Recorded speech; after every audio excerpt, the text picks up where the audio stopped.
This is episode 5. If you have not seen this from the beginning, I highly recommend you start from episode 1. So, out of my 3 goals, the only one I had left was to get 60 prayer so I can use my dragon tooth necklace. There was no super fast way to get 60 prayer. Normally, I would just use someone's altar and buy bones, but obviously, I could not do that on an Ironman because you're not allowed to access other players' houses. Therefore, I could not use their altars. I could use Ectofunctus, but that is so tedious. So bonfire training would be the best way to train prayer. Either way, I had to collect bones. Green dragons would probably be the best monster to kill for them. I did some quests like the Holy Grail to get me as many prayer experience as possible before I had to go collect bones.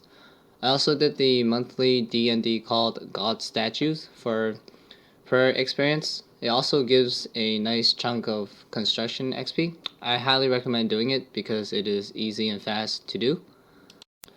To kill green dragons efficiently, I needed level 50 range and a one-handed range weapon because I needed to use the anti-fire shield when I fight them. So I grinded out 1 to 50 range all at once. The only problem was how would I get a rune crossbow? Well, I couldn't get one with my current levels, but there turned out to be a better alternative weapon called the Hunter's Crossbow.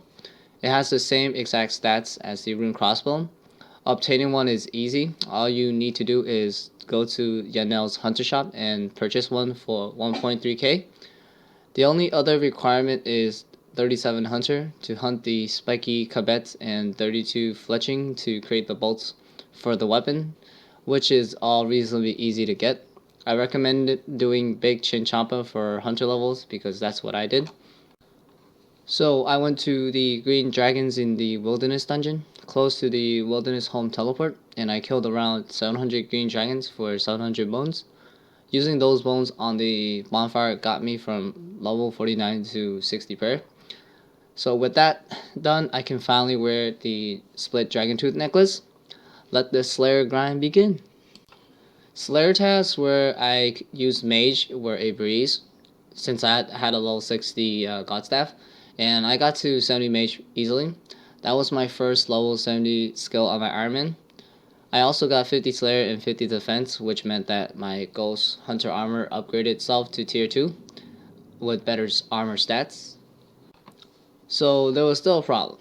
As I was doing Slayer, I realized that my Slayer stats were too low for my combat stats. Having a higher combat stat meant that my Slayer tasks were more appropriate for higher level melee stats which I do not have. I got a Fire Giants task and I could barely do them with 50 attack and rune weapons. Turns out that even rune weapons were not good enough because I missed on them so much. So I decided to just train my attack at Ankus to get some money, and I also had a 23% bonus damage on them with the Ghost Hunter armor and South Emily Enchanted, which made training a lot faster. I needed a level 60 slash weapon, aka the Dragon Scimitar, to do the Fire Giant tasks fast. So I did Monkey Madness and I finally bought them with the money I had. I was closing in on 60 attack and I decided to try out the Tazar creatures to get more level 60 weapons and an Obsidian Cape. The Tazar creatures were fairly good XP and they weren't too bad to kill with level 50 weapons. I got quite lucky at the Tazars, I must say. I got 2 level 60 stat weapons and an Obsidian Cape in less than an hour. I also got 60 attack in the process, which meant that I can finally wield these bad boys. I annihilated those fire giants, which meant problem solved. I needed better armor as well, so I thought it was the right time to make the Freemanic power armors. So I had to kill the monsters in Waterbirth Island for the materials to make the armors. The rock crabs dropped the parts to make the melee rockshot armor. The Velasquez dropped parts to make the mage armor. And the ranged Dagonauts dropped parts to make the range armor. All of them are level 50 power armors, which means it gives essentially strength bonus, so you can hit higher than normal. It was fairly easy getting the melee and range armors, but the Velasquez for the mage one was a pain. The Velasquez hit really hard, like 500s, and I missed on them even using a magic shovel that I got from the hard clues. I got to 60 range in the process, which is good, however. Next episode will be on skill progresses and miscellaneous progresses.